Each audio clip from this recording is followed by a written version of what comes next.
I would like some. It slows me down. Otherwise, I thought of void where prohibited.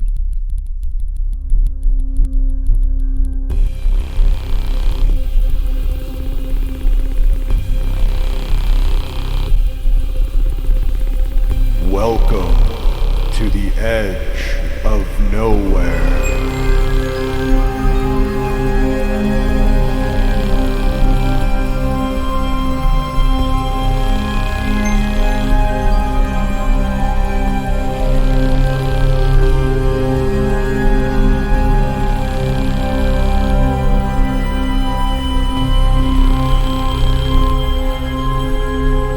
Monster Lore Tour Podcast.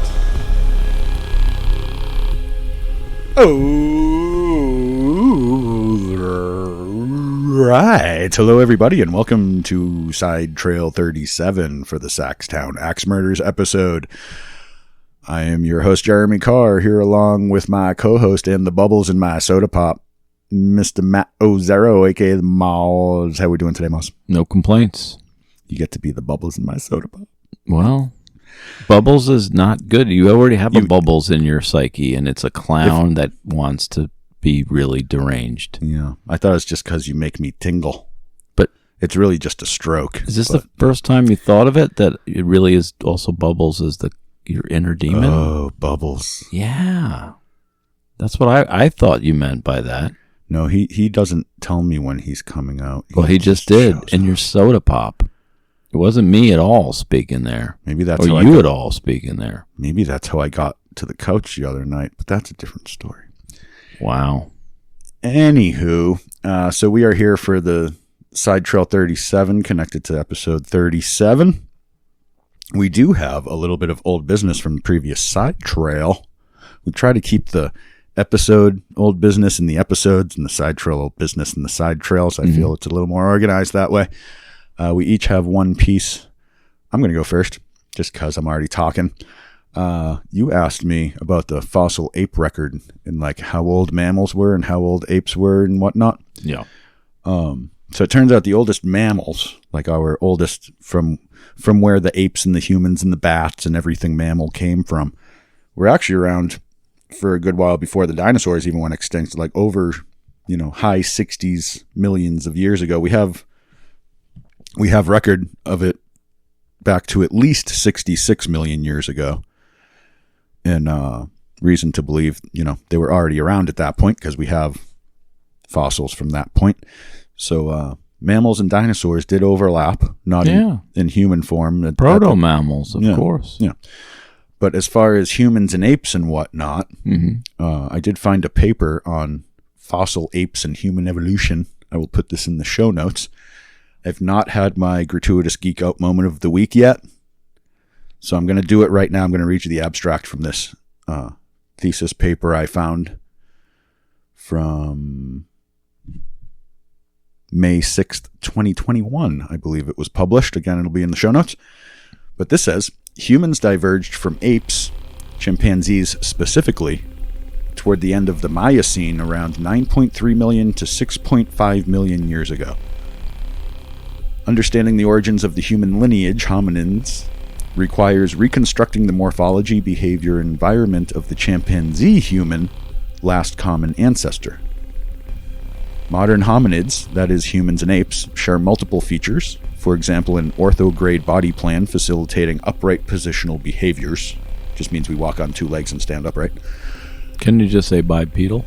I'm geeking out for a minute, Moz. Leave me alone. However, the fossil record indicates that living hominids constitute narrow representatives of an ancient radiation of more widely distributed, diverse species, none of which exhibit the entire suite of locomotor adaptations present in the extant relatives. Did you get me there? Yeah. They're talking about how we killed off our competition in the form of other hominids. Yeah. That's what we did. Because we're a little more evolved. Some of them are still in us DNA-wise, though. So we killed them. Well, we made it with some. It killed most. It's very fitting for this episode, I think, with all the murder most foul we were and will be talking about. There you go. But there you go. So we split actual modern hominids, split from the chimpanzees and whatnot, between call it 9 and 6.5 million years ago was that evolutionary divergence. There you go. A lot more stuff happening, a lot more interaction than we thought, a lot more there's multiple species more than we thought, and there's multiple, it's kind of a lot of a crazier time period than we thought. Yeah. Very straightforward 50 years ago, not so much like anymore. evolution was trying all these different adaptations out to seeing which ones would actually work. Yeah. Kind of all at the same time. Good times. I wonder what this is a whole nother thing, but like global weather patterns and stuff were at that point. That would be interesting. I bet Randall Carlson has something on that for us somewhere. Or Randolph Scott, if you want, like the old Randolph Scott. You do it for Randolph Scott. Anywho, you had a piece of old business also, Miles. I did. I don't want to work with you anymore. Good luck finding someone else who wants to. Well, there's that.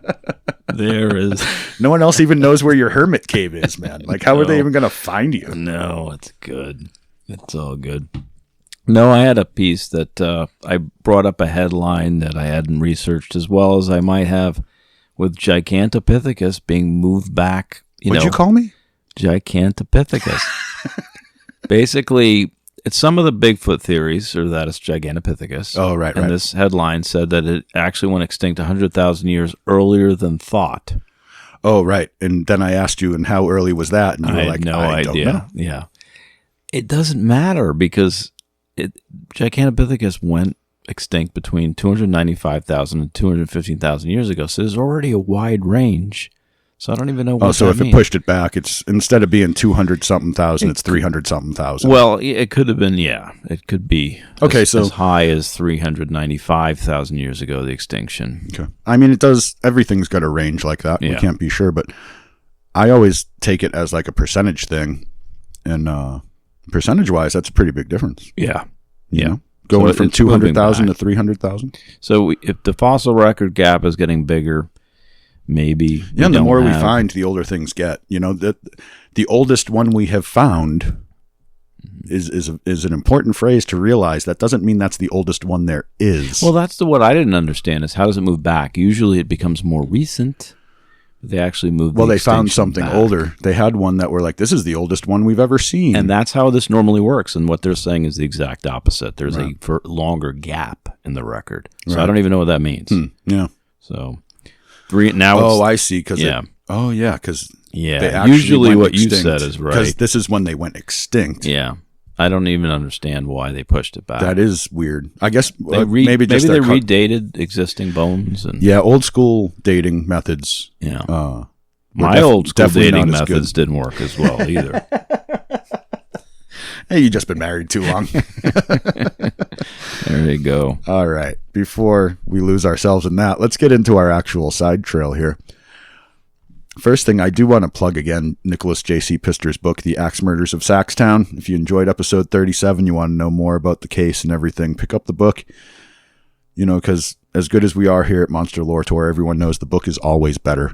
There's a lot more in there than we can cover here. So if you're into this, check it out. Now, for this side trail, we actually have two paths to explore. First, I'm going to break down the ownership lineage of the Stelzreide murder house after their unfortunate demises. We did mention that a little bit in the episode. I'm going to give you the whole thing. Oh, can I tell you right now, I looked up stelts, and it means stilts. So they're stilt So riders. I think they're carnies, and this changes my whole theory. Maybe they were clowns. Yes. They're carny clowns. They're stilts, right? They're clown riders in the sky, man. Anyway, it changes my theory. Clown riders in the sky. Anyway, then I'm going to tell you a story about the original Texas Chainsaw Massacre family of the American West. But in this case, it would be the Kansas Hammer Massacre. If that's not a tease, I don't know what is. Wow. You ready to get into this, Moss? Sure. All right. So first, the ownership lineage of the murder house here. So after the murders, the Stelzreide's farm was purchased at auction by an estate administrator, which I think we mentioned very briefly in the episode, similar to what we would now call a property management company is basically who bought it. The property was resold. I think they sat on it for a while just because of the stigma around it. They were like, we'll buy it for future investment and just kind of let everything calm down before we try to sell it. Because the property wasn't resold until 1880. So it was, 6 years after the murder. They let the proverbial dust settle. And it sold to a man named Peter Muskopf. Muskopf. Kopf means head, by the way.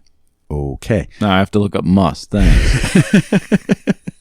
When asked about moving into such a notorious property, Mr. Muskopf is reported to have replied, quote, "The Stelzreiders had money. That's why they got murdered. We have no money, and so we are safe." Yeah. Unquote. That's a very philosophical answer right there. Deep. But very true. Very pragmatic, really, I guess would be the word for it.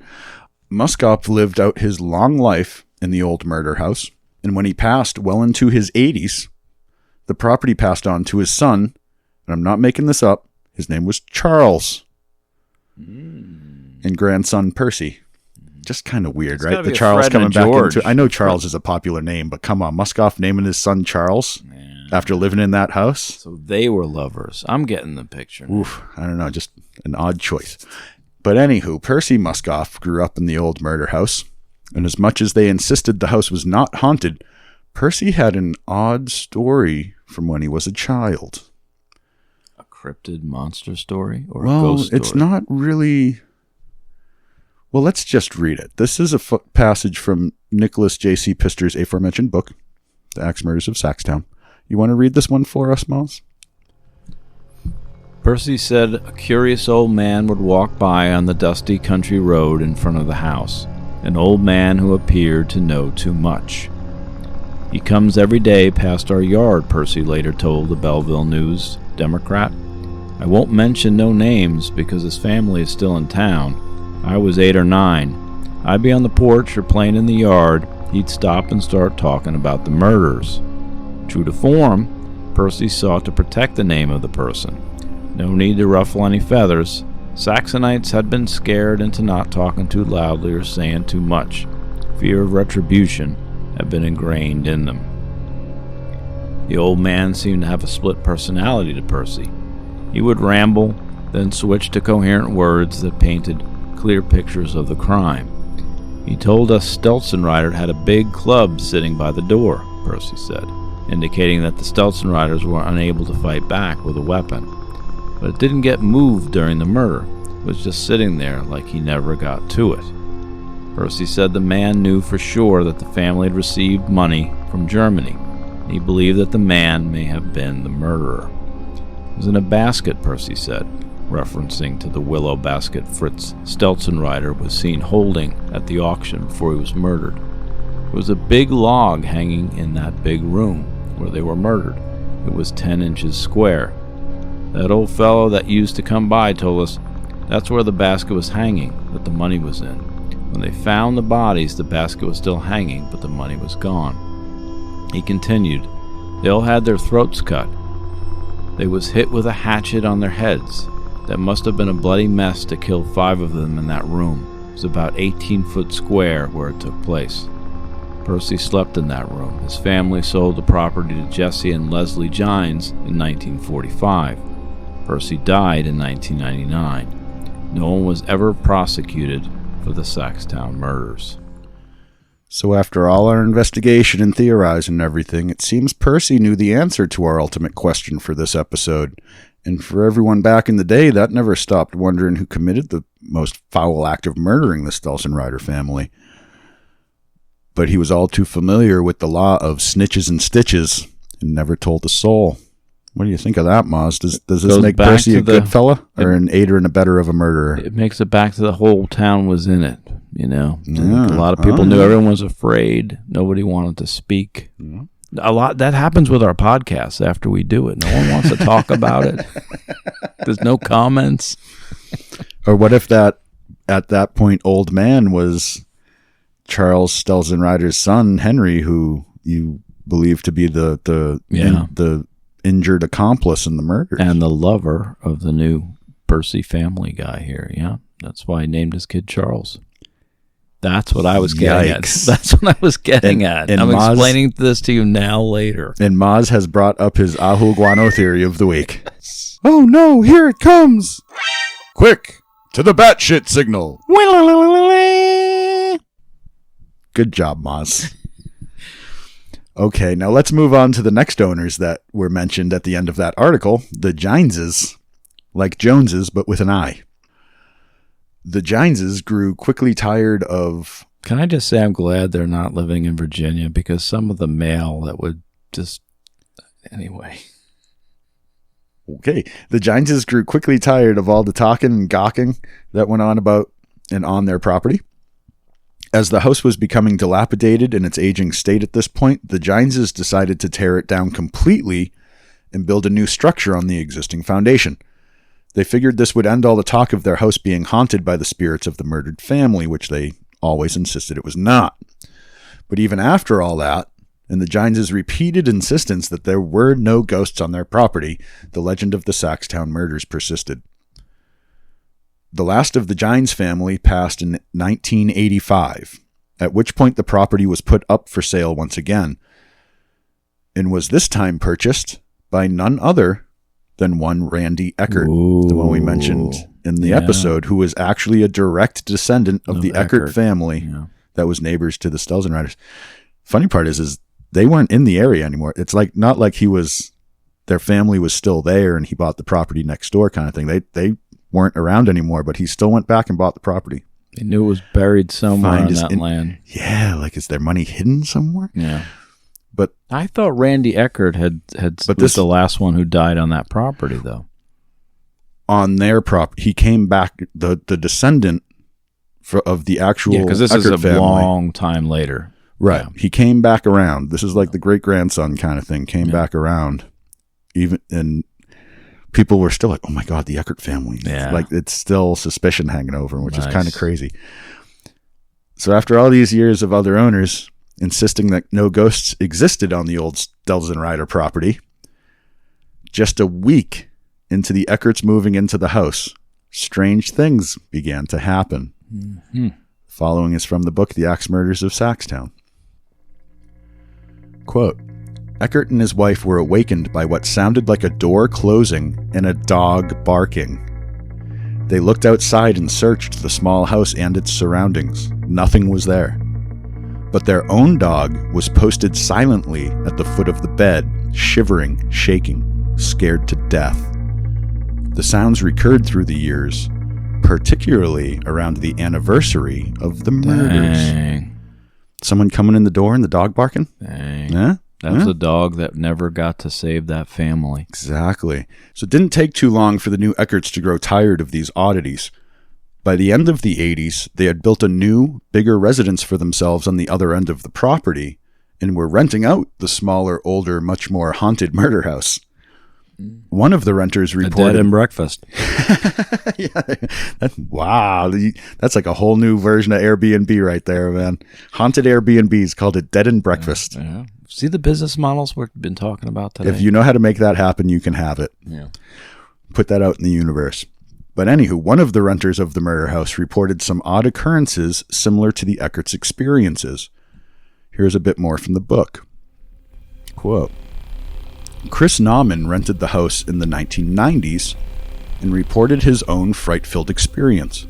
Quote, It was 6 o'clock in the morning and there was a loud knock at the door, Nauman said. At the same time, my girlfriend heard someone walking up the steps in our basement. Nauman got out of bed, checked the front door and then the stairs. No one was there. The property appeared empty. The next day, Nauman told Eckert about what had happened. He asked him if the anniversary of the murders was coming up. Eckert responded with a wry sense of irony. Quote, No, it was yesterday, he said. And boom, ghost bomb in your face right there, Maz. What do you think of that? Yeah, so there's answers coming from the great beyond now. Yeah. I think it's kind of interesting that no one ever had a problem with ghosts there until the descendant of the Eckert family moved in. And which we never guessed. We both did not have that in the theory. We may have both been way off. Wow. Yeah. Yeah. It just goes to show how hard it is to solve an unsolved 150-year-old murder. I think it shows how hard it is for us to get anything right.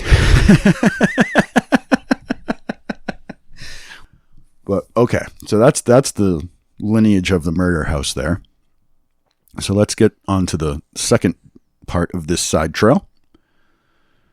So this is a story that's actually talked about in Mr. Pistor's book, and it totally caught my attention, felt very MLT style-y, so I did a bit of a deep dive on it. This is actually the one part of this whole thing that I actually cover more deeply than the book. Nice. So that's why it's in the side trail, you know. There you go. But so strap in, everybody. This one's going to get a little rough. Still true crime murderous stuff, so little trigger warning here. I would like to now introduce you to the infamous Bender family of Kansas with the following article from the Marshall County Republican, May 22nd, 1873. Headline: The Kansas Horror. The Butcheries by the Bender Family. A tale of horror surpassing the conjurings of the most fervid imagination. This is from the Chicago Tribune.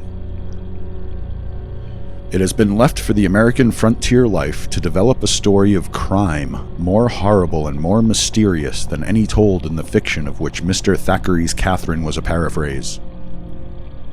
The adventures told in the biographies of Jack Sheppard and Dick Turpin, the horrors that Sue and the elder Dumas invented to satisfy morbid appetites, the blood-curdling sketches evolved out of Poe's abnormal imagination, the staple of the dime novels and the weekly serials, the traditions of the sensational drama with the Wayside Inn, with its trapdoors and murders, which people have come to regard with the disgust that attends ascertained exaggeration, have all been made possible by the systematic and prolonged butchery practiced by the Bender family in southeastern Kansas. This is how newspapers used to read. It's pretty cool. And it's not the robot from Futurama. Yeah. We should probably tell people that. Well, it could have been. He would have been into their activities. Yeah. But continuing with the article, the series of murders on the Black Forest, which Charles Reade utilized in one of his stories, and the slaughter which made Trotman's name known throughout the world, do not compare in point of pure and unadulterated horror with this case. Trotman enticed away a single family on the pretext of discovering an inheritance, and murders all the members of it. But the Benders and their confederates lay in wait for all people who happened to come their way, and slaughtered them with the prospects of small gain.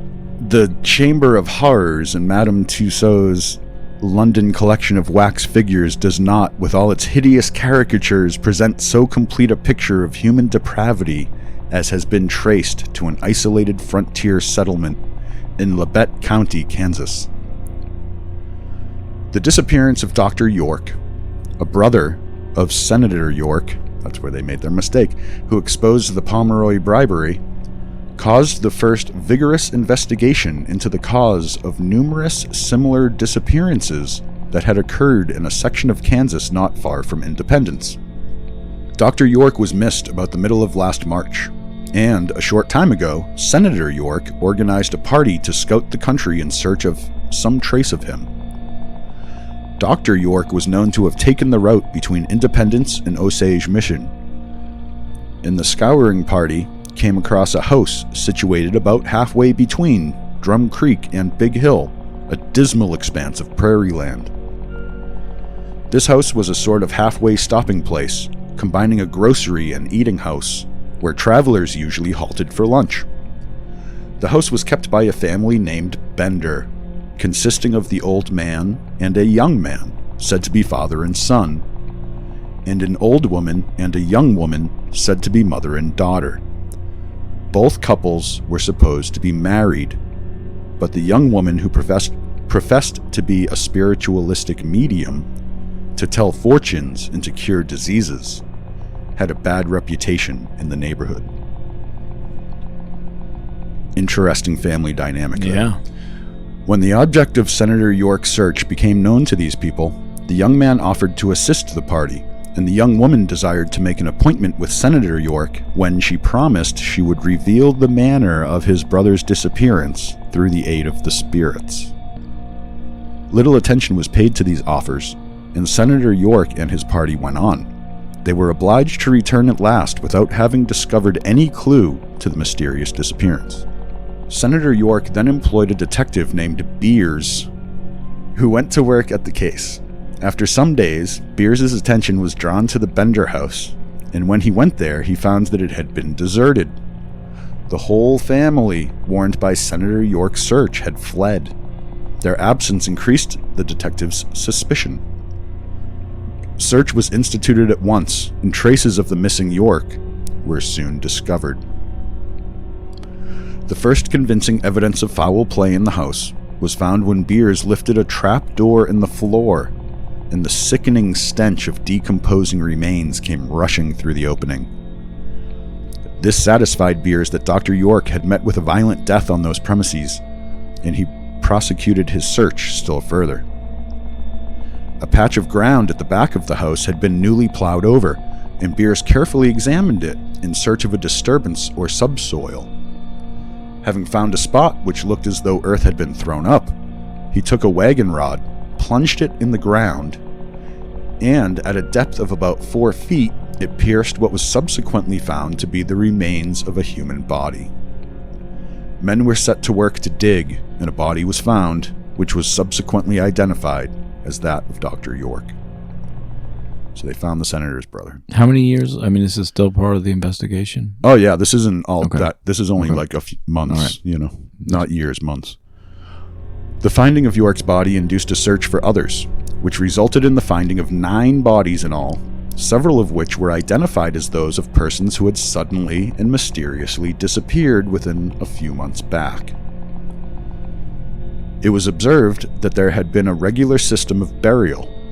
Each body had been deposited near a tree, which was then pruned in a manner to indicate that one burial had been made in that spot, so that there would be no danger of digging a grave where one body already rested. You don't want to dig up the body you already buried, right, Yeah. Moss? This systematic arrangement showed that the murderers seriously and deliberately counted upon filling up the patch of ground with corpses, making a churchyard without a church, a cemetery without a tomb. Wow. The bodies were all deposited after a regular system. The right arm folded across the breast and the left stretched down at the side. There was a disposition to economize ground, as if it was feared that the burial place would not accommodate all the victims. For some of the bodies were placed on the side in narrow ditches, and some doubled up in a squatting position. The wounds on the head, which are identified in all the bodies that have been unearthed, and the arrangement of the house, have indicated the manner in which the victims met their death. They were all travelers who stopped at the house for refreshment. They were seated at a table in the back room, near which hung a curtain. One or more persons, whether male or female, were concealed behind this curtain and struck the traveler on the back of the head with a hammer. The victim was then seized and dragged to the trap door, his throat cut, and then his body was dropped into the cellar below, where it was allowed to remain until night came. It was then taken out and buried without attracting attention. All the bodies were marked in the same manner. This is the worst part, Maz, except that of a little girl who had accompanied her father and who was supposed to have been thrown into the grave alive, as her body shows no marks of violence. These were some truly evil people right here. The spoils of the Bender family, engaged in this traffic in human lives, must have been small, as none of the murdered travelers are known to have had any considerable money with them. It is supposed, however, that the Benders had Confederates posted along the road to inform them of favorable opportunities, and many arrests have already been made. So there was like a syndicate lining these people up. The Bender family, the 2 women and 2 men, escaped and have not been apprehended. The detective, Beers, had tracked them to St. Louis at last accounts, and it is not probable that they will be harbored in any quarter of the globe. People were like really looking for these people. Everybody wanted a piece of them once the news of this got up. So that's the initial reporting. Continuing the path, I'm going to move on to an article that, again, the heyday of the newspapers. So we're going to do a lot of newspaper articles here. But continuing down the path, here's an article from the Watertown Republican from May 28th, 1973. 1873. Beers himself has assumed the difficult task of hunting down the 4 members of the Bender family. He succeeded in tracing them until they left the state, and then had an interview with the governor of Kansas, who authorized him to go ahead and hunt down the murderers regardless of expense.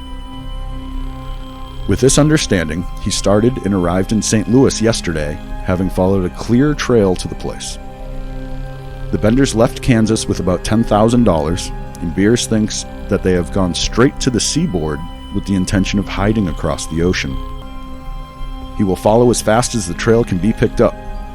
Chief McDonough will render every assistance possible.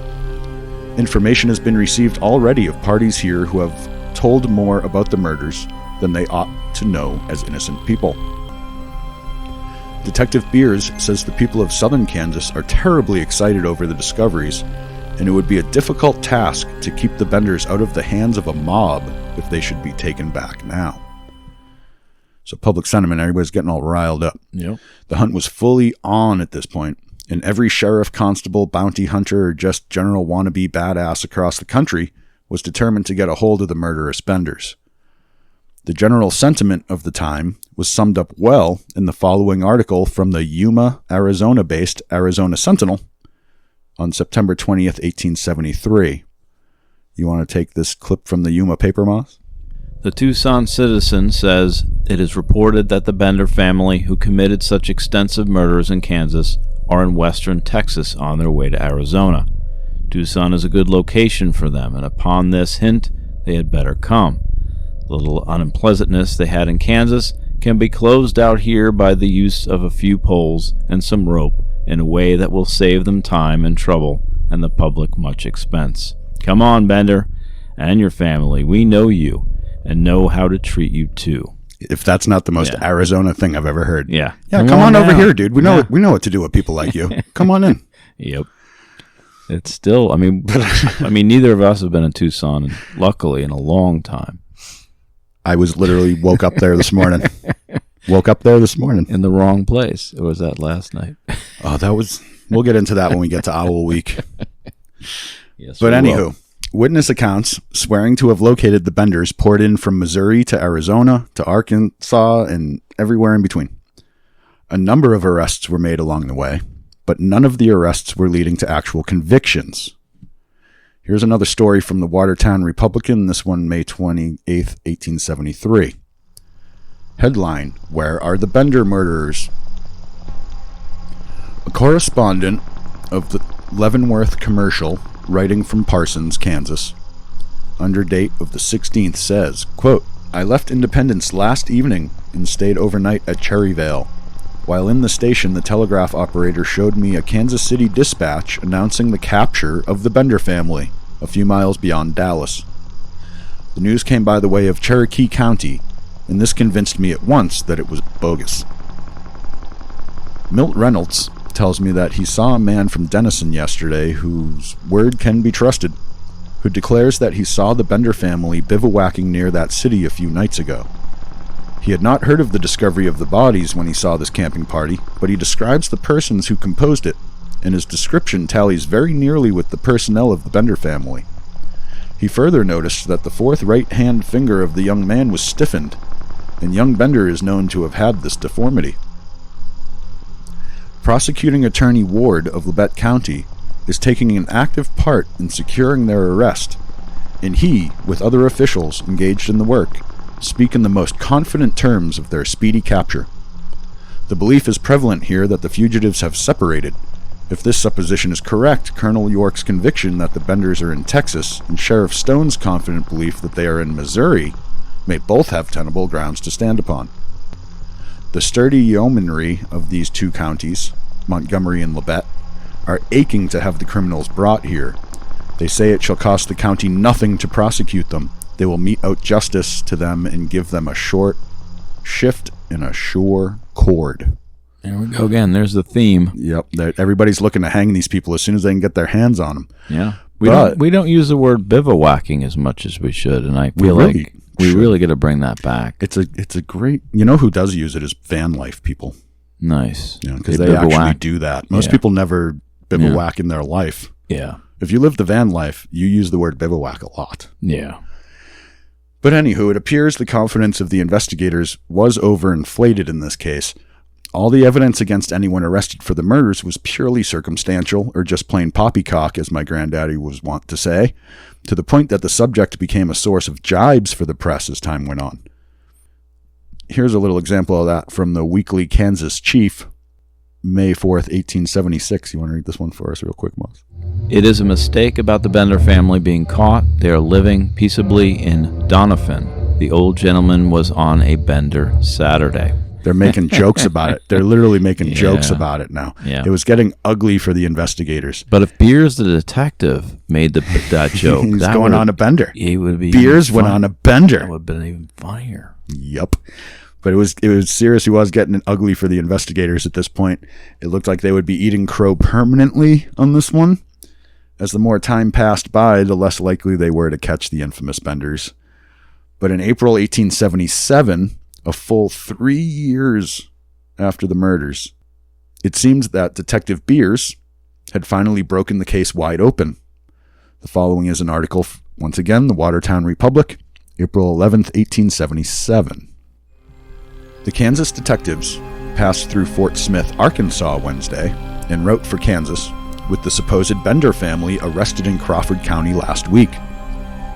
The family went under the name Kiefer. They were arrested by Mr. Beers of Kansas, a private detective, upon a requisition from the governor of Kansas. Beers is the man who discovered the bodies of the murdered York and others in 1872. So it's been a while. He followed the family down the Atlantic and Pacific Road to Pierce City, Missouri, thence to Fayetteville, Arkansas. The family separated at Fayetteville, but reunited at the house of a son of Old Bender on Cedar Creek, where they engaged in agricultural pursuits. After satisfying himself as to the identity of the family, the detective Beers proceeded to Kansas.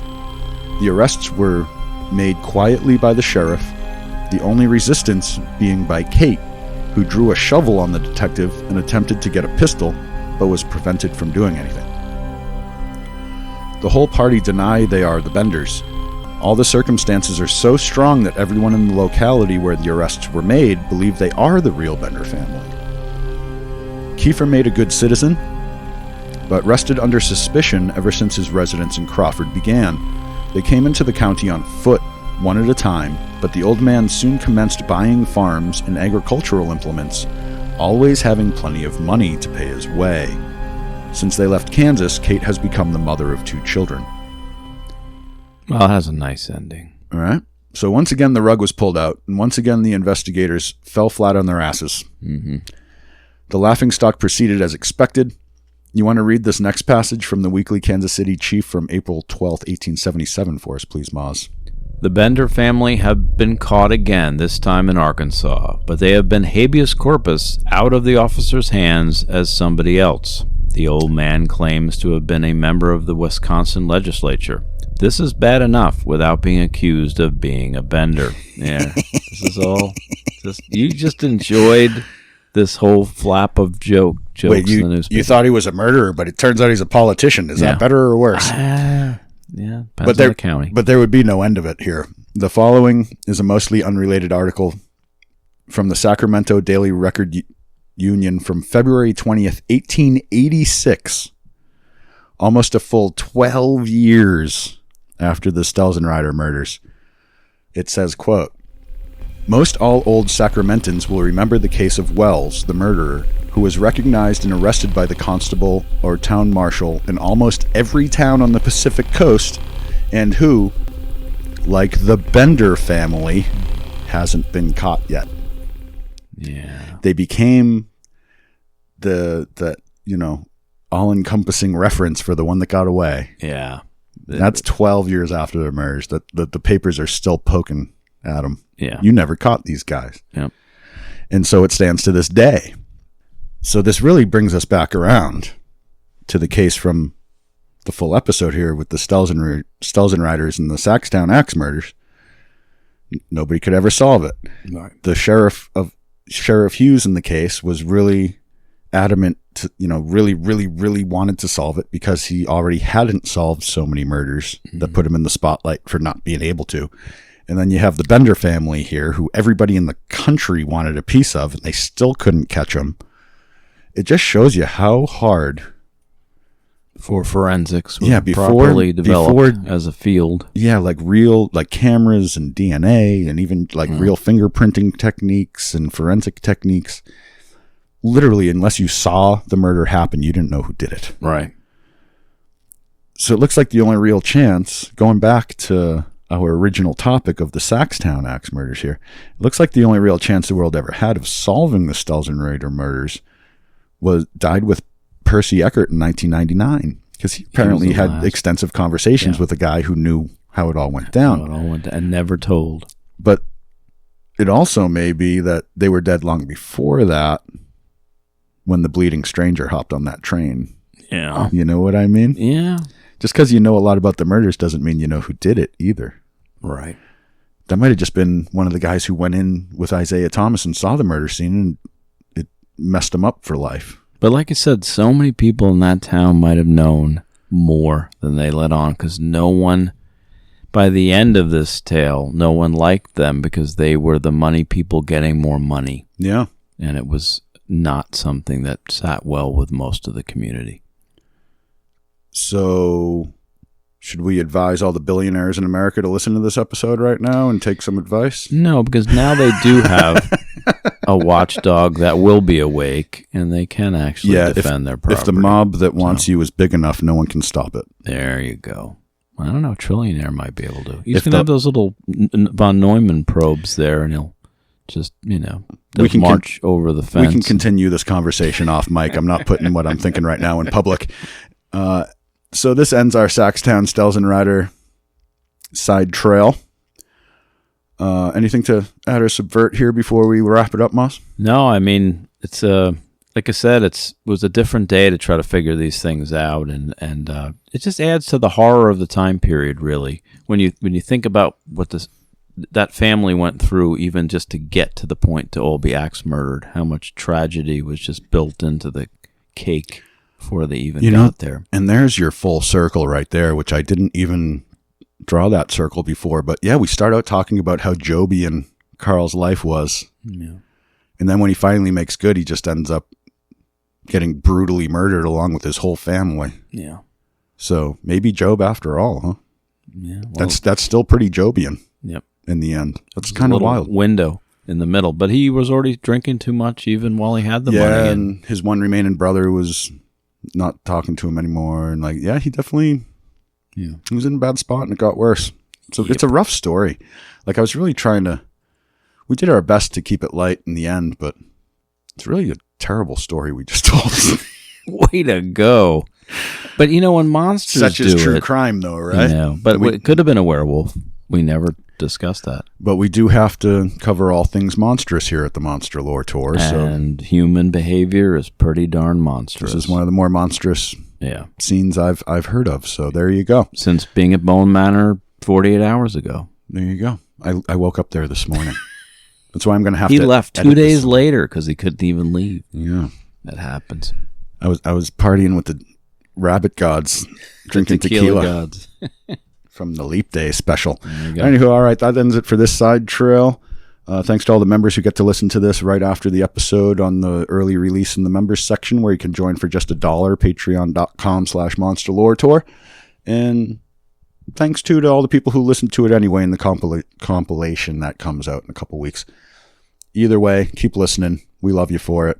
Until the next episode, keep it weird.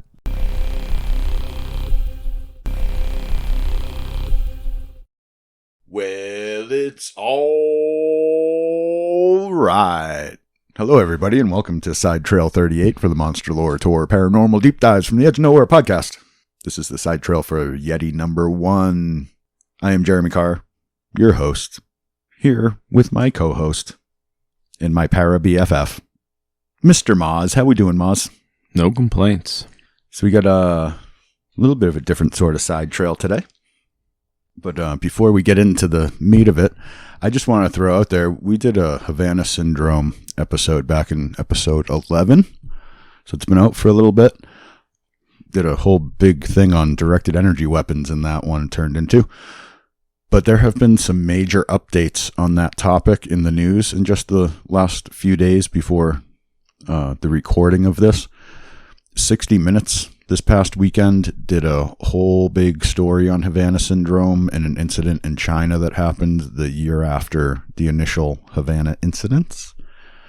And I also saw, I think 60 Minutes was on Sunday, and I'm pretty sure it was the Friday before that I saw a headline, big story breaking about Havana Syndrome being directly connected to a division of Russian assassins in the Russian military. So we are not going to go through that all right now because this is Maz's Yeti side trail, but I am going to put those links in the show notes for anyone who's interested to follow up on that story, and maybe somewhere down the road I'll do a more in-depth follow-up on that. You're going to direct that energy right towards them. Yeah, I get you. I get what you're doing there. There you go. So that being said, why don't you tell us what we're doing for the Side Trail True here, Maz? Well, we kind of have a treat. We couldn't get anything. This is as close to an us file, I guess, as you could get with this episode. I call this man my brother, so I will call it an us file. But then something happened. It happened to me.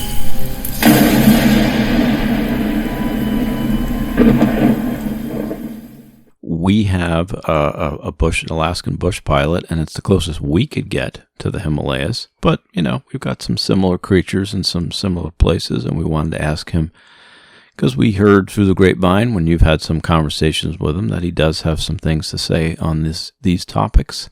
Yeah, he's been an Alaskan bush pilot for a good bit over a decade now, so he's definitely compiled a little bit of knowledge from the wilds up there. So we cornered him, and we'll talk about it, I guess, on the flip side. How about that? There you go. Enjoy this about 20-minute or so interview, and we'll see you on the other side.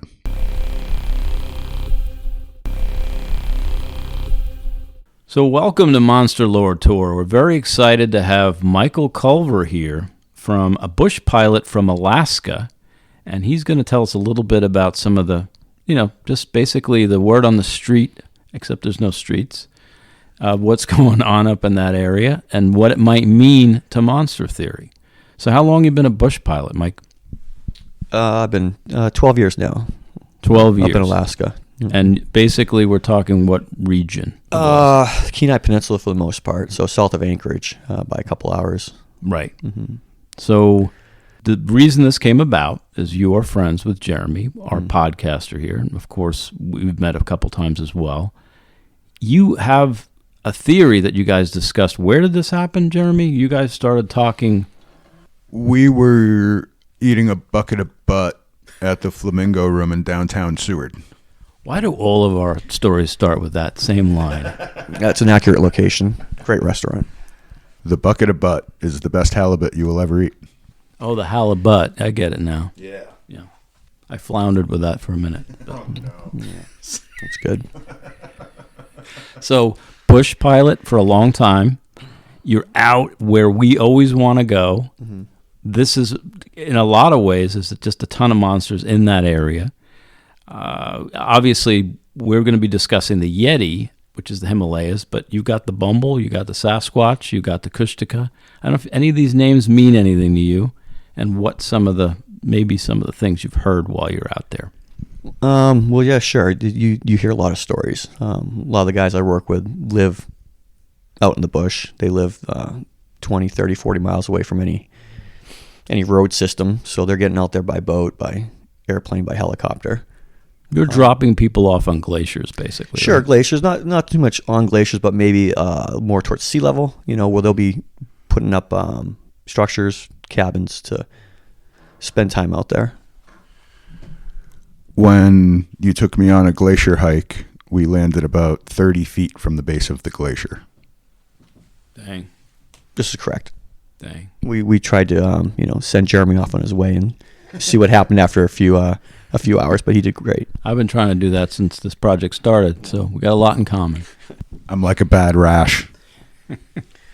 Sure, yeah. So we'll bring people out there, and they'll spend typically summer months from May through September in the very rural Alaskan landscape, and I'll resupply them throughout that time frame. But they'll spend sometimes the whole summer in these locations, and you hear stories about different things that they hear or see, and experiences they go through, and they talk to me about that a little bit. And so over time you kind of start thinking about what's really going on out there. And one thing I have heard is that you have a friend with a cabin, and that's been kind of ransacked, or would that be the word? Or I have a friend out there that will do winters as well as summers. He's got a number of different cabins set up throughout that area, and he's told me some stories of where a lot of people, what they do is they'll bear trap, or they'll bear proof,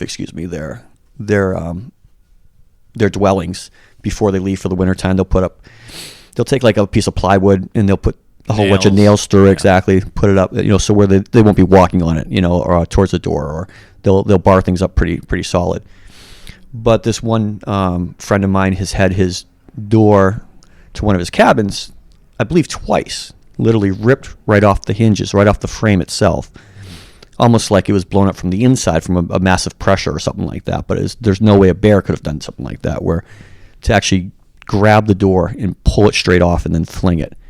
He's found the door, a distance away from the cabin itself. Not while he was there, right? But he's come back. He's like, "What the heck happened to my door?" It's like, this is the second time now, and there's no other signs of a bear doing that, so he suspects it's something else. Was there stuff ransacked inside, or was... I don't know the answer to that. I don't think so. I think it was more of this is kind of like, what are you doing here? I'm going to just rip your door off, and that's it right now. So there was a very similar monster quest where Jeffrey Meldrum went up, and they had the board out with the nails, and they actually got DNA that they took, whatever stepped on it, but the inside was trashed, and the out, it seemed like it was kind of a thorough job. And it doesn't sound like the same place, but it sounds like the same behavior in the same area. Mm-hmm. So, or at least Alaska. I don't off the top of my head remember where the other event occurred, but old business. We can find out how close it was to your friend's cabin. And he wasn't shocked that this had happened either. He's been living in this fashion since he was probably 20 years old, and he's our age now. And he's seen a lot, and throughout the peninsula and further south out towards Homer and out in those areas as well. So, yeah, it's not that it's unexplainable. He has some theories about, he believes it's a creature of some sort of Sasquatch or something. Right. So what other is Sasquatch the main story that you hear, or are there other, because you might not have heard of the Kushtaka, is supposed to be a similar Bigfooty type thing, but it's part otter, part man. Oh, no kidding. I'm not familiar with that. See, and again, that area it's if you go from like Seward east and south, towards Juneau, that coastal strip is where they have a lot of sightings of this creature, and it's the Tlingit Smishian. I don't know how to say Tlingit, Haida, and Smishian. I don't know if you can correct us on that. Are you familiar with some of the tribes out that way? That sounds about right. Yeah. And so we got the Kushtaka out that way, and then of course north is a lot of missing. They have like a Alaska Triangle. I'm not sure if you heard of this, but basically from Anchorage, basically north, there's a huge triangle, who's a huge swath of Alaska where a huge per capita people go missing every year. And I guess you wouldn't be surprised by that. It's just a rugged, rural, empty area. And people are, have you ever had a situation where you went to pick somebody up and they're not there at the designated time? Not personally, but I know of multiple times where people have had arrangements, weather typically, hinders people's timing, whether if they're getting picked up or if they're, on one side or the other. So there's been multiple times where people have had to walk out in situations. Right. But for someone who's, I don't know anyone's personally not made it out when they were supposed to, but I've heard stories where it's been a situation where the aircraft has not shown up, right, because of scheduling conflicts or forgetfulness. Do you think because you were too busy flying the helicopter, and when you could have been looking for monsters, that's part of why you haven't seen as much as you could have. I think you were distracted by your job. Sure. Yeah, we can go with that. I see a lot of animals. That's I'm fortunate with that. I'll see a lot of the normal creatures up there as we're flying around. Is there any tracks that you might see that you'd be like, what the heck is that? Yeah, sure, possibly. Like, is that those bear tracks? Those seem like they're spaced out a little different than maybe bear tracks are. Yeah. It's nothing that comes off the mind right now. So what are some of the other theories that you've had friends who have theories about what might be attacking the cabin? Sasquatch sounds like the main candidate up there. Right. We have wolverines, but that's not going to take a door off of a building like that. Nope. We have brown bears and black bears, of course. That's not really the same. Yeah, that's the only other really large creature that could possibly cause, some damage, we would think. That's the running theory right now. It's multiple people that believe that in that area. I have a friend that lives out at a glacier about 20 miles from town, and he's certain that there are some other things roaming around out there. So what? But they stay away from him, because he does his own thing as well. He's got his own nickname. We call him Squatchy himself. There you go. So he's his own monster. Sure. Yeah. But what are some of because the tantalizing hint we got is that you or someone has a theory about what's going on, what might be happening out there, why we don't see these things. Mm-hmm. That's all I heard. I think it seems that there are more signs of them during the wintertime than the summertime. The people that spend the winters year round in some of these remote locations, the potential creature or whatnot maybe is more comfortable when there's less of the human interaction everywhere else. It's a pretty touristy area, even the locations we're talking about, even though it's remote, where it's a lot of people. I think there's a food source. There's a food source. Yeah, I think it's more of a wintertime sighting kind of thing. So I don't know. Maybe it's the wind howling a little too much or something like that. Yeah. It does change a lot up there in the winter. There's way less people. It's dark. Mm-hmm. It's cold. It's barren. And maybe the darkness and the solitude have something to do with it as well. Maybe they're just nocturnal type creatures. Yeah. Maybe they're like bear, but they hibernate in reverse. They hibernate when the sun's up, come out in the dark. I'll go with that.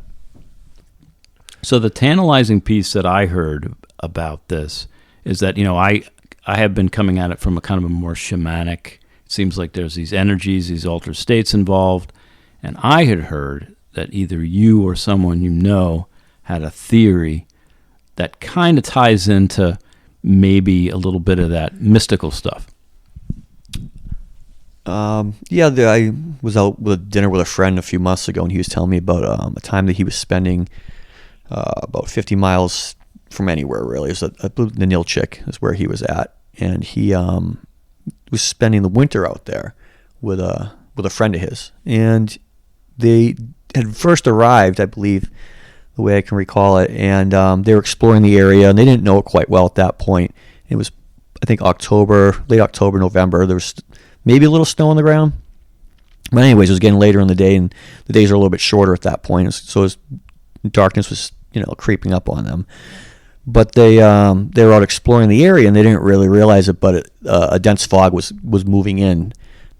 From the John Carpenter movie in the 80s? Yeah, something like that. Okay. So it was the Mist or something like that. But a dense fog was coming. Stephen King. The Pirates. Is it Stephen King or John Carpenter? I'm just going to try to clarify. And up to that point, as they were walking around just exploring, they were probably a mile or so from their camp. Kind of knew the direction it was, where they were at. And they had noticed that there was a raven that was kind of following them around, hopping around and doing their thing in the area. Didn't really pay much attention to it. But it got to the point where they were getting ready to head back to where they're coming from, and the fog had rolled in. It was thick. It was really, really thick. This is winter. This is Alaska. Yeah, he's a really prepared individual, but this time he wasn't as prepared as he normally would have been. He wasn't prepared for an overnight in the woods, and realized at that point that they were turned around. They didn't know which direction to go. But this raven kind of stuck with him, and then it kind of flew ahead of him, kind of showed him the direction of, hey, come this way. He was squawking at him, hey, come over here. So they walked that way. And this continued on, going from one spot to the next for the next 20 minutes or so, and it actually brought them back to their camp. And he had told me, he's like, there was no way we would have made it back unless that raven had kind of guided us back to that camp. Wow. Yeah. And is he the one who had kind of a theory about that? Yeah, so there's some other things. I mean, he's really in tune with nature himself. He's a gentleman that's spent since his early 20s out in nature for 3, 4, 5 months at a time, building remote lodges and just living on his own or with a friend or two at a time, living off the land. And we were talking about the transition from being in nature for so long and then coming back into society, basically. But one of the things that kind of would happen with him, or does happen when he goes out there for such a long period of time, is he can start sensing things a lot more easily. Your senses become more in tune to what the environment. Like when animals, they start, they sense danger coming, they take off in the other direction, bad weather or something like that.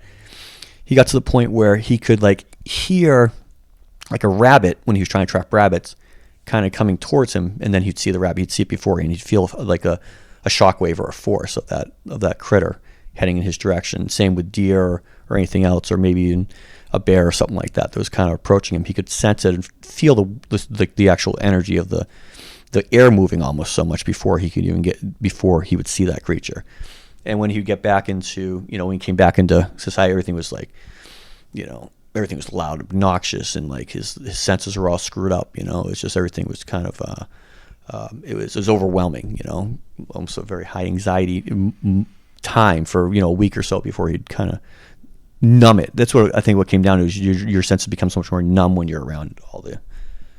So he got these heightened senses. He's got this deprivation, and this is a kind of almost what we talked about with Nud Rasmussen's work. This kind of this deprivation tank that you're in, and shamanic energies tend to kind of go through that kind of same. It sounds similar to what we were talking about.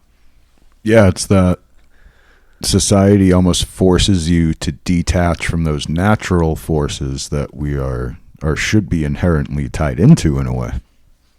Yeah, that's exactly how he explained that kind of thing, and he didn't know because of his experiences over the years, he would know that it's something that's he'll begin to start experiencing possibly, but it just kind of happens naturally too. Once he gets into it for a while, you really start to sense the way that nature and you start to have that bond. So it actually does come back, but you have to detach from society in order to reattach to nature. Yeah, well, I suppose so.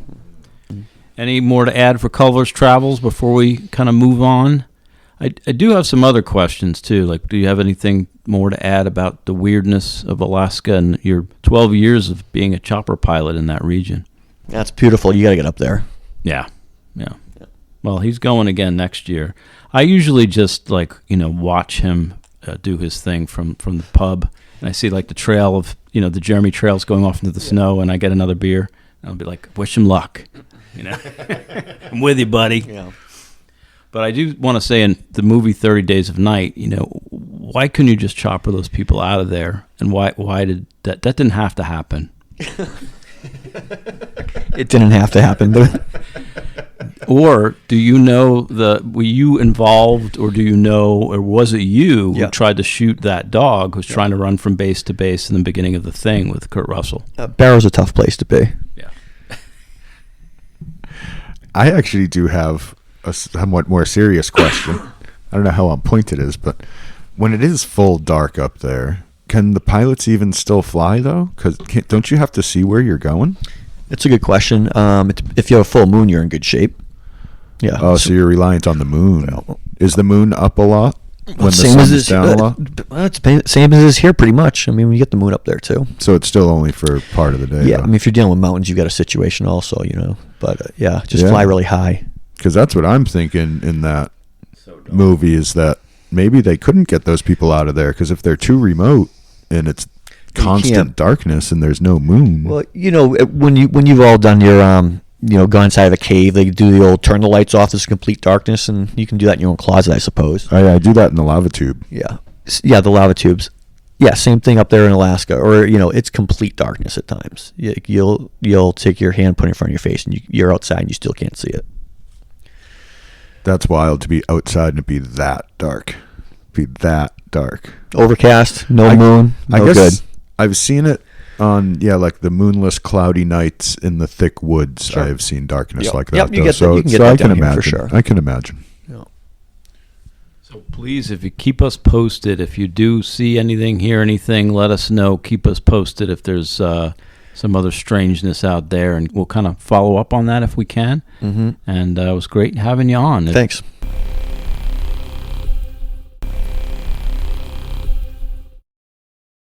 So we have a little bit of old business before we start. We mentioned in that interview that there was a very similar sounding cabin.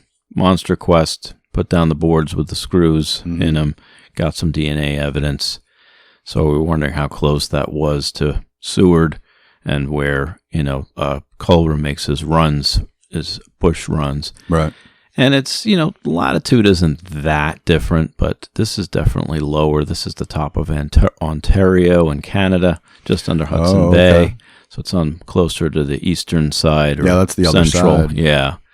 And it's a little further south and a lot further. Way east. Way east, yeah. But similar But tactics. not too much farther south, you're saying?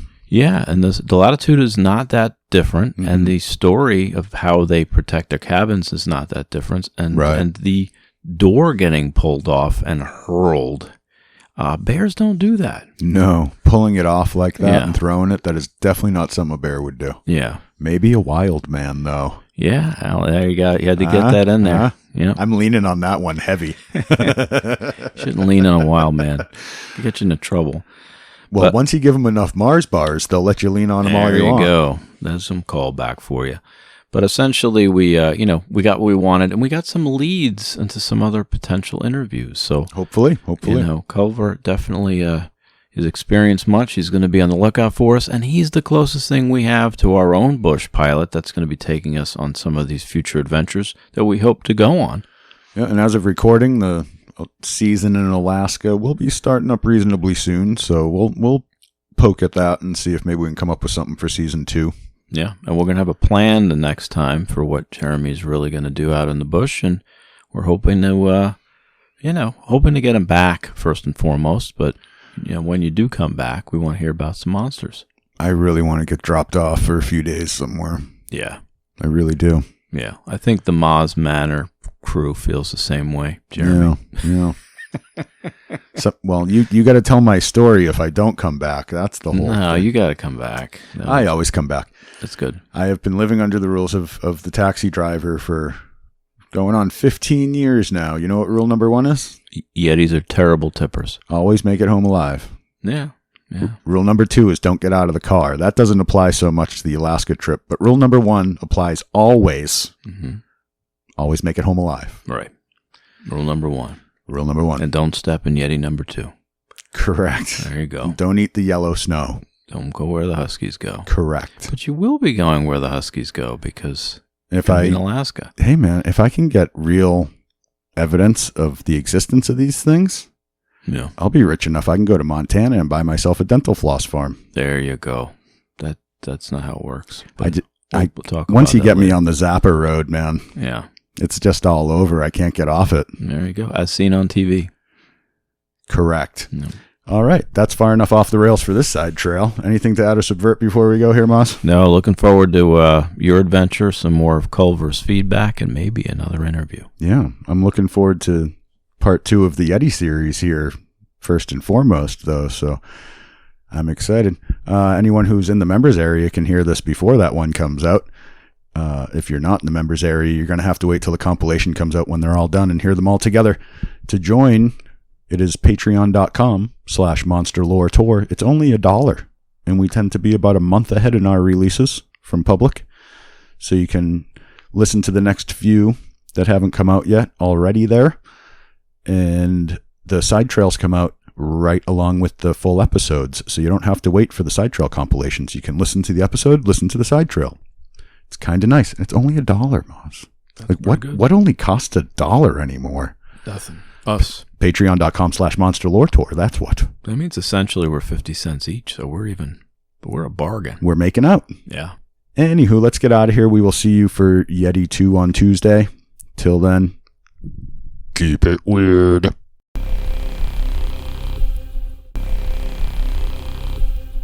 All right. Hello, everybody, and welcome to Side Trail 39 here at the Monster Lore Tour. This is for the episode the Yeti Banjekri question. Yeah. I don't know why that word is still so hard to say after I've said it so many times. The question is how to pronounce it. That's what we named the episode for. It took us a minute to figure it out. You figured it out. I studied it for a month. You figured it out. Had the line over the A. You know, you just got to know what you call them doohickeys. You got to know what those doohickeys mean. Yeah. But anywho, I am your host, Jeremy Carr, here along with my co-host and my bottom totem, the Mr. Maz. The bottom totem? Yeah. Which is the strongest totem in the poll. Ooh. You hold this thing up, but Maz. the Thunderbird you hold this whole thing up. The Thunderbird. This what you just did with the totem is freakishly accurate to the my theory for this side trail, and you'll see why. I'm just showing how we share a brain because I don't even know what you're about to talk about. Yeah. Except it has a lot to do with backward feet, which you teased in the episode. So why don't we let you get going on that? Yeah. Well, I asked, what is the dealio with the backwards feet thing? Shapeshifters, creatures. It's really common on that spreadsheet of yours. Yeah. And you start reading the folklore and you start hearing accounts and you say, what is this? So I came up with a theory.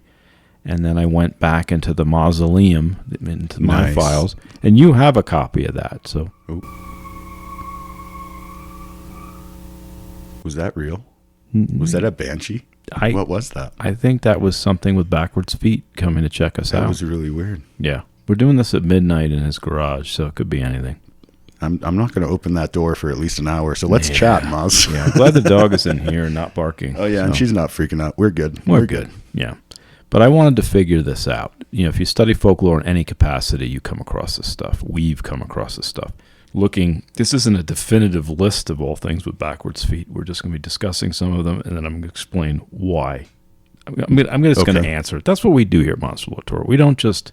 You're seeding a theory. Yeah. Seeding a theory. And then in 420... Plant the seeds. Watch them grow. 420, you know what happens. Yeah. Oh, it was 420 right before we started recording this. So I'm ready. I'm ready for your theory. It's the bottom totem, man. We're going to hold that thought. Yeah. This has come up a number of times, obviously.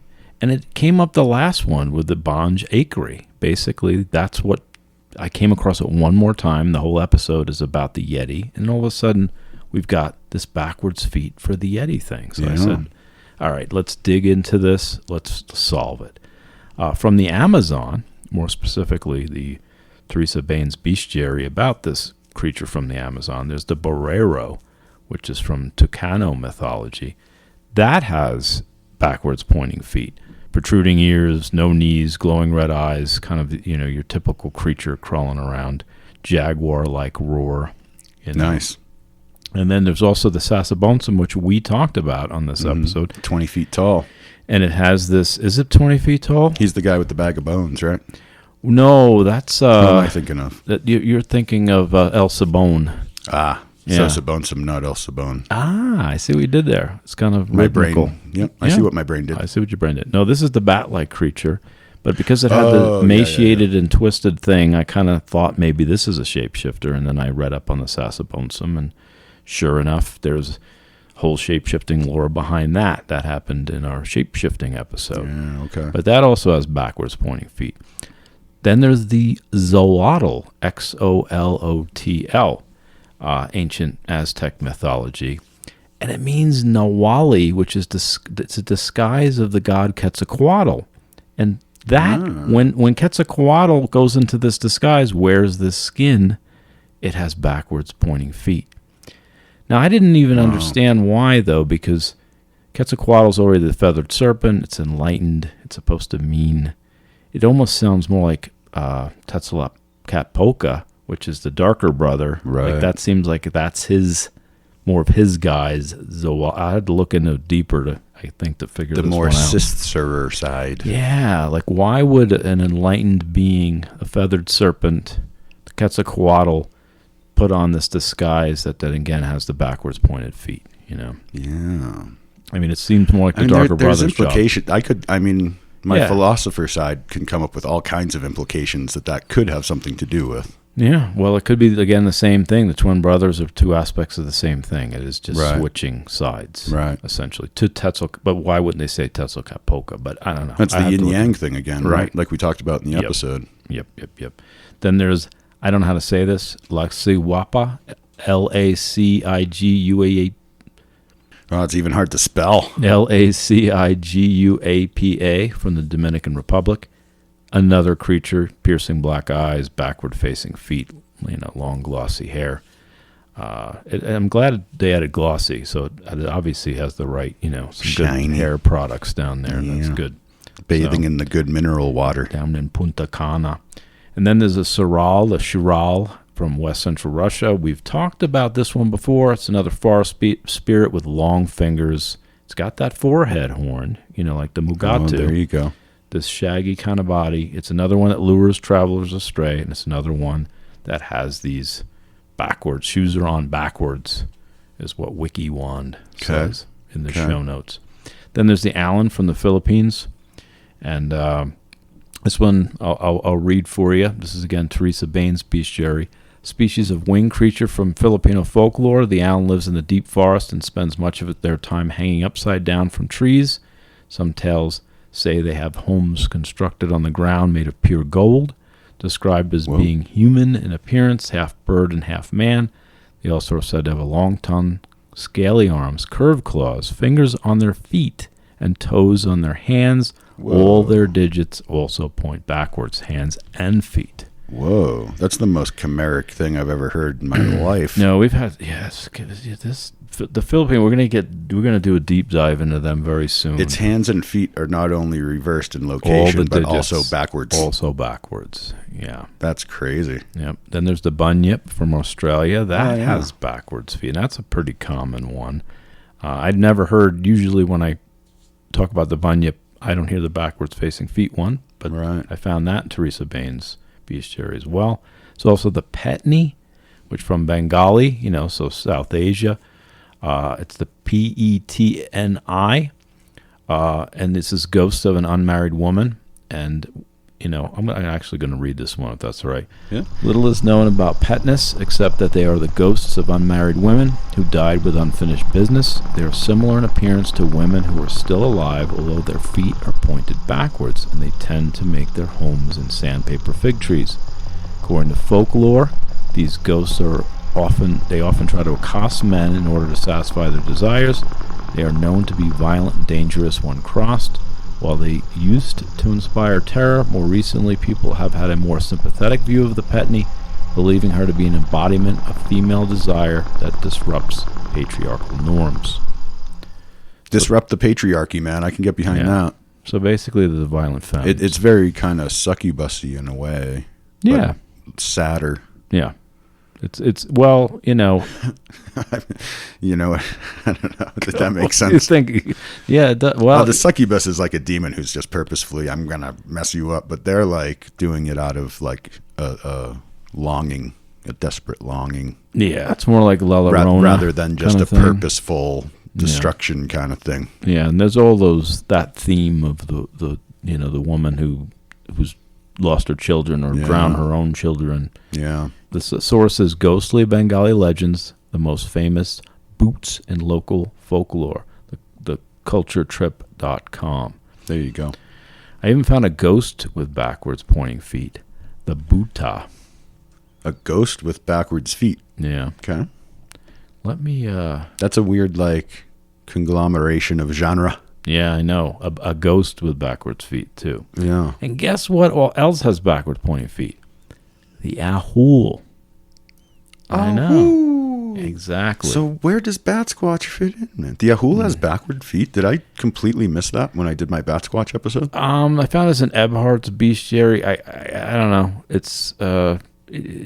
like I said, you're right. Sometimes you come across the definitions and they don't explain it, and then some other bestiaries add the backwards feet thing. I don't know. I'm not doing a deep dive on each of these, but yes. I'll have to see if I can find more sources on that. Yeah. And then there's a Welsh one, which is pretty cool. It's a water horse. I have no idea. Welsh is where I can't pronounce this at all. That's the Kelpie kind of thing, right? The water horse? Yes, it's very related to the Kelpie. It's CEFFYL-DWR. Yeah, that's one language I don't attempt. Yeah. Because they pronounce the letters differently than I would think to also. Another fiery-eyed thing dragging into the water. But then this backwards pointed feet thing shows up again. So wow. No idea. So it's like all different kinds of creatures from all over the world Yep. have this backward foot thing going on. And that one was from Teresa Bane again. Are they mirrored somehow? Ooh, you got your own theory, and you can go there when we get there, because we're gonna shift the theory pretty quickly here because it's a side trail. But also in Bane's bestiary we find the Momoesha, not the Momosa, Moatia of Ashanti mythology. That's West African. It's a little nature spirit that whistles, a little hairy thing that whistles, and again backwards pointed feet. So all these that sounded like me until the backward pointed feet. Yeah, little hairy things that like to whistle. That's definitely me. Yeah, and I still remember we had one rule when we did the skin walkers. Don't whistle, and you did it right after. I whistle we all the time, yeah. to the point of I never noticed it until I said don't. Until it mattered, until it mattered. This is still Bane again. There's a Finnish version of a nature spirit with backward feet, the Ovda, kind of a naked wild man, backward feet pointing thing going on. Okay. And this is another one that has that tickle you to death thing that we talked about. And picks up people in whirlwinds. So it hits so many little notches on our That's very scale. Ginny. Yeah.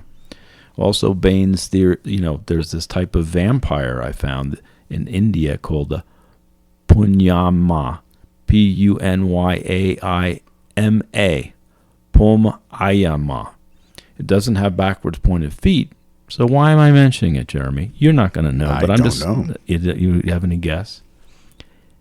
It's a vampire, and I'm mentioning it even though it doesn't have backwards point. You're not going to figure it out. I'm just going to torture you a little bit with this. Just vampirism have to do with backward feet? Well, when it besides the whole blood-sucking thing that goes on, when it can possess corpses, and when it does that, the corpse's feet twist and bend backwards as this happens. Oh, so it's like a demonic possession kind of thing. Yeah, and then the feet point backwards, just like the guise of that Xolotl from Aztec. Kind of still fits into my theory that I'm building in my brain as we go here. I'm building it as we go. I forgot in the Philippines there's also the Kiban, Kibaan, that Maximus Ramos mentions.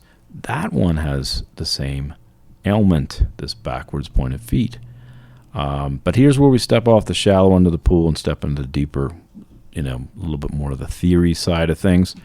L.G. Peters, our Mad Cujo's winner from last episode, he mentioned a theory about what this feet thingy might be.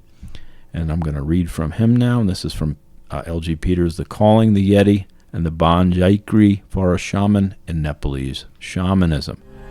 This spiritual evil is often symbolized in the mytho-poetic imagination of Nepal as characters who have their feet turned backwards. For example, the Kikani, a Lagu-type spirit, and Bokshi is described as hideously ugly with feet that are turned backwards but able to shapeshift into a beautiful phantom who seduces, there's your succubus part, and eventually kills her male victims by draining their energy during intercourse. Kikani walk backwards this is the part that's the theory. The Kikani walk backwards to hide their identifying characteristic. Each night she appears to this unsuspecting man until he finally wastes away. So part of it, the only thing I got out of that is if they're walking backwards to hide the evil parts of themselves. Their feet are backwards and they walk backwards. Yeah. So it's like they're spun. Yeah, and they're doing, but the theory part of it is they're doing it to hide their identifying characteristics. Right. So they're always the shapeshifter's always trying to hide that one element that's off, and that's the other part of that spreadsheet. They always have some anatomical feature that's a little different. They sneak up behind you from the front somehow. It's weird. Yeah, and the only other theory I came across in my readings is when doing owl creature shapeshifters associated with Native American folklore, They're said to have backwards pointing feet, some of these Native American owl shapeshifters. And the theory is that because the owl can turn its head almost backwards, it just appears... Seems their feet are backwards. It seems their feet are backwards.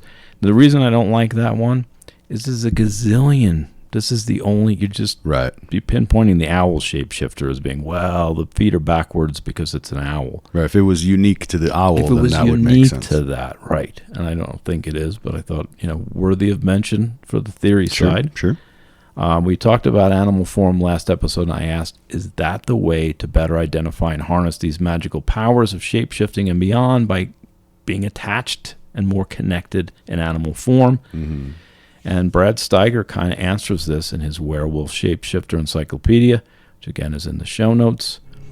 The Franco-Cantabrian cave artists of over 25,000 years ago have left us portraits depicting ghostly creatures and a variety of two-legged beings with the heads of animals and birds. The ethnologist Ivar Listener suggests that the Stone Age artists were portraying intermediary beings who were stronger than common men and able to penetrate more deeply into the mysteries of fate, that unfathomably interrelationship between animals, men, and gods. What the ancient cave painters may have been saying, Listener theorizes, in his Man, God, and Magic, is that the road to supernatural powers is easier to follow in animal shape, and that spirits can only be reached with an animal's assistance.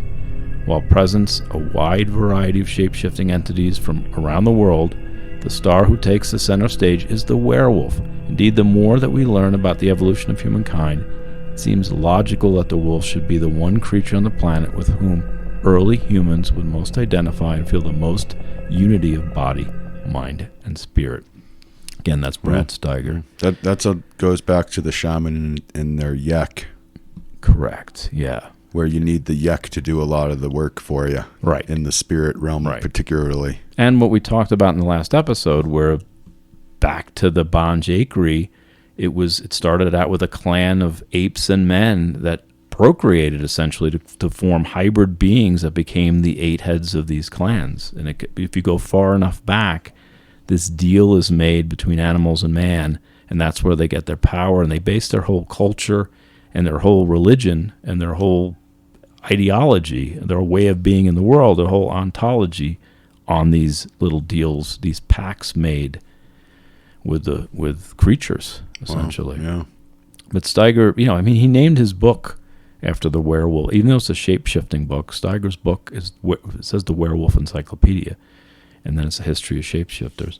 Steiger alludes to that time when tribes branched to other species. We talked about so many other times here, where it's the same idea even with the otters when we come to Voltex and the bears, and back to these, when they thought these things, the orcas were people, the wolves were people.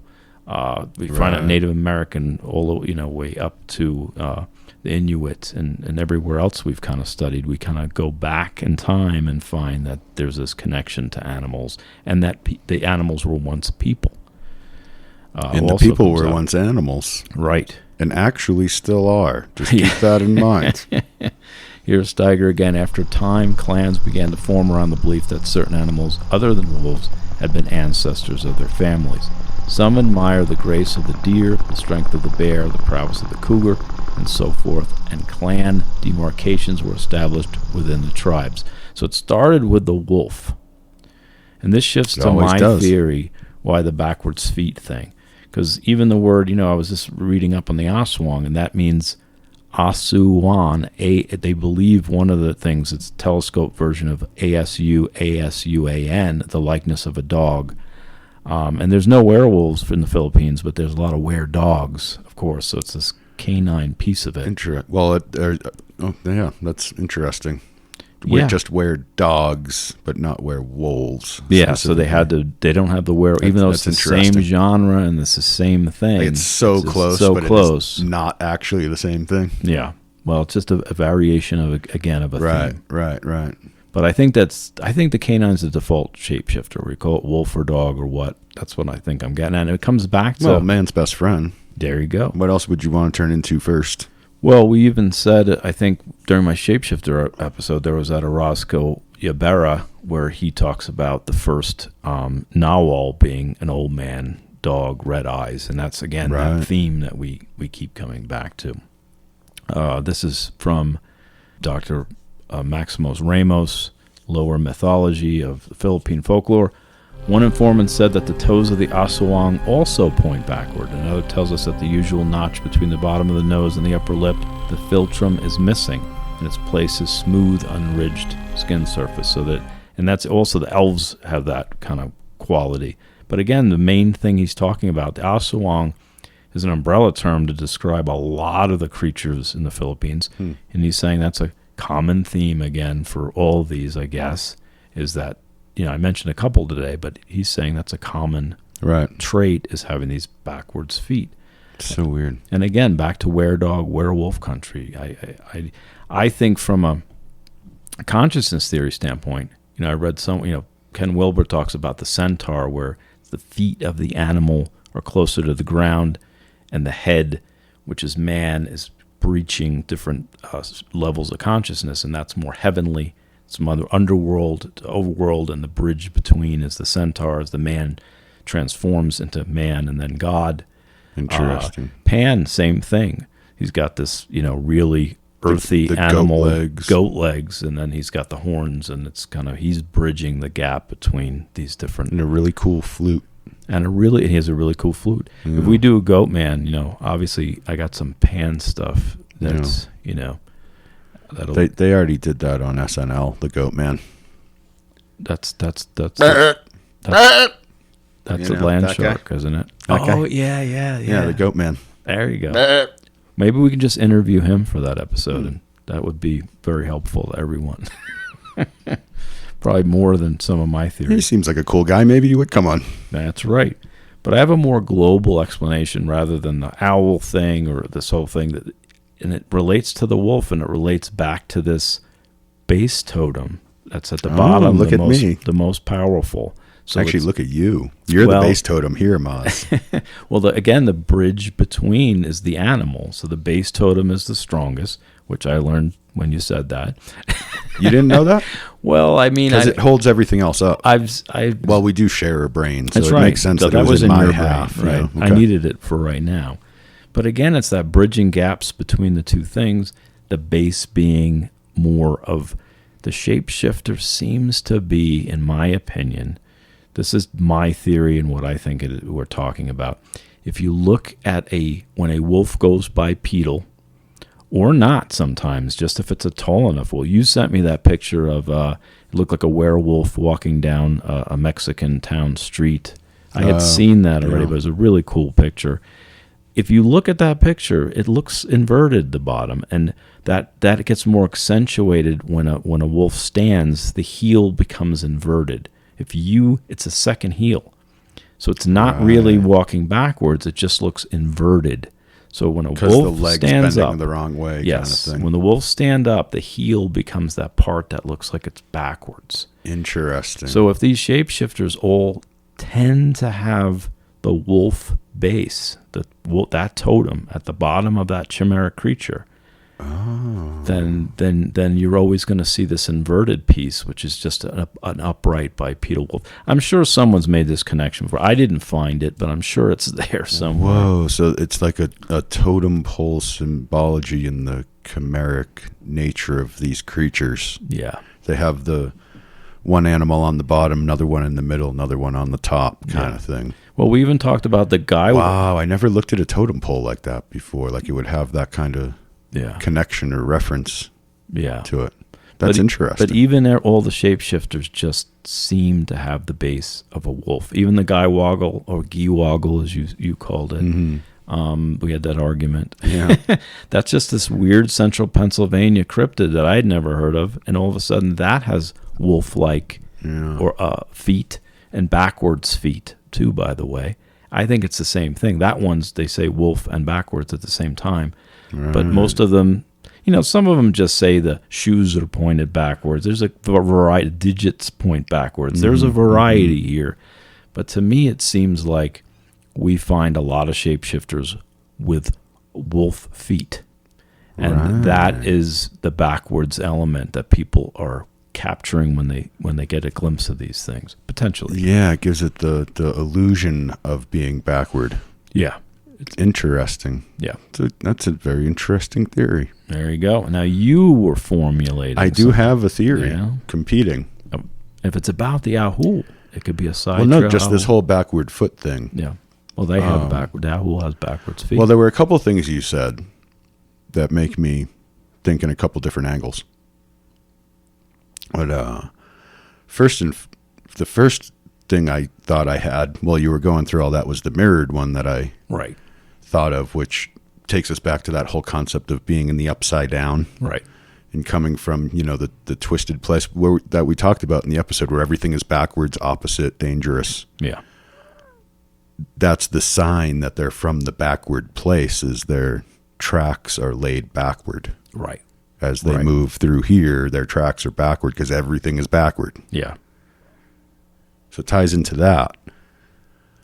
Also ties in to the demonic side, like we were talking, where it's like almost a possession thing, where once that spirit gets in you, you start showing those backward traits. Right. Because you're infected, as it were, with the other side. Right. And me being me, there's also a quantum element to it, because the spin, the left-right spin, it's just kind of a more complex way of thinking about the mirrored aspect of it. Yeah. Where their quantum spin gets reversed. So some entanglement it's an entanglement. Right. So the entangled which particle ties in with the demon thing and the mirror thing. They're actually entangled with the being on the other side. Mm-hmm. And the being on the other side, takes over the dominance of the relationship, so they get a little literally a little twisted by the spin being reversed. Yeah, that's why I mentioned Niels Bohr in the last step, because that's what I was saying, a complementarianism. That's that spot on. Where a particle or wave. So I guess really my theory that you were putting in my brain really kind of ties together all the stuff you were doing in the episode. So well done, Maz. It ties in even more what you just said, because Quetzalcoatl, we talked about when he puts his guise on as Coatl, and it ends up being this backwards-footed creature as a guise, a Nawali, a disguise. His opposite is Tetzalcatpoca, his evil twin brother, and his nickname is Smoky Mirror. So it comes back to the mirror. There you go, mirror. Yep. Yeah. There you go. Dark mirror. Those basically. Mirrors, man. I know. Oh, yeah. We're going to have to do some mirror episodes at some point, actually. Yeah. I haven't started building that file yet, but that's one I should put on the list. Psychomantium, when you sit in a room full of mirrors and we got to really get stuck in your own infinite image. Yeah. Yeah. Oh, there you go. It sounds like a Tuesday night. We'll start a file on that. Yeah. Maybe we'll get to it by season 3. I started a file on you already, sir. Oh, a lot of people have files on me, my friend. Yeah, that's right. I only know about some of them. I'm sure there's more. Exactly. But anywho, is there anything you want to add or subvert before we wrap it up then, Moz? Are we done with your presentation? No, I think it all tied in nicely there. So good kind of team effort. Yeah. I'm kind of hanging out the base of the totem, and you're the Thunderbird. Yeah, that was cool. Actually, it's more of a bear totem for you. Yeah, you came at it from a different angle, and you got me thinking in a way that I didn't even realize till I presented my theory that it was all the stuff you said in the episode. That's a great side trail. Yep. Appreciate that. Planted it in your brain. Yeah, thank you much.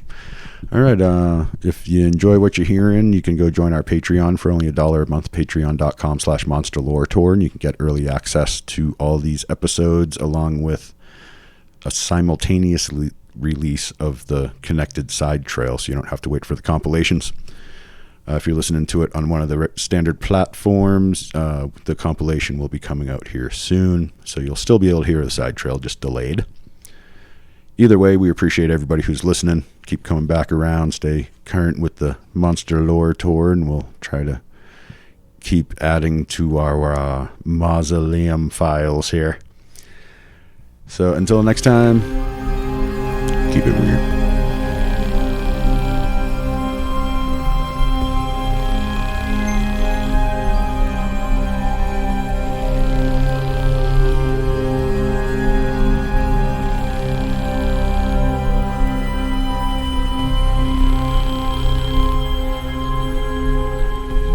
Monster Lore Tour podcast. The planes let me drink, so I love them. They really do. They really do. You never miss an opportunity either, do you? Planes go by. Beer break. It's like a drinking game. Every time you hear a plane, you got to It's take like a shot.